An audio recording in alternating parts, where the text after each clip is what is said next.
সুন্দরবন পৃথিবীর সবথেকে বড় লবণাক্ত বনাঞ্চল। সুন্দরবনের মোট আয়তন 10,000 বর্গ কিলোমিটার। বাংলাদেশ এবং ভারতের দক্ষিণাঞ্চলে এটির অবস্থান এবং সুন্দরবনের শেষে হলো বঙ্গোপসাগর।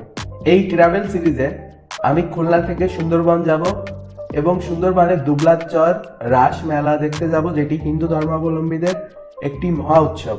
So let's get started.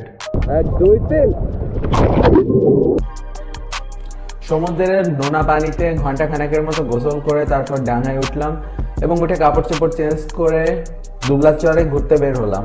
তো এখন যেহেতু দিনের বেলা, এখন আমরা প্রথম দিন এই আশেপাশে বিভিন্ন জায়গায় ঘুরে দেখবো। প্রথমত এই জায়গায় বিভিন্ন শুটকি মাছের বাজার, এবং যেমনটা আমার সাইডে দেখতে পাচ্ছেন বেড়া দিয়ে শুটকি মাছ নাড়া, আর আমার সামনে হলো জঙ্গল দেখতে পাচ্ছেন। তো আমরা আজকে জঙ্গলের দিক যাব না, আমরা জঙ্গলে যাব কালকে, এই প্ল্যান করা। এবং আমরা আজকে যাব এখন নিউ মার্কেটে, এবং নিউ মার্কেটে যাওয়ার পথে আমরা এই জায়গায় দেখতে পাচ্ছি যে সাইডে একটা নৌকা, এবং এই নৌকাটার এই জায়গায় কোনো পানি নেই, কিন্তু যখন আসলে জোয়ার আসে তখন কিন্তু এই জায়গায় ভরপুর পানি থাকে। আর আমার আশেপাশে এই জায়গায় দেখতে পাচ্ছেন প্রচুর পরিমাণ শুটকি মাছ নাড়া। আর এটা নিয়ে এমনিতে একটা ডেডিকেটেড ভিডিও আছে, এবং নিউ মার্কেটেও আমি কমপ্লিটলি ঘুরে কিন্তু একটা ব্লগ তৈরি করছি।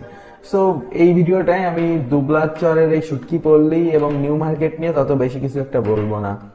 তো এই জায়গায়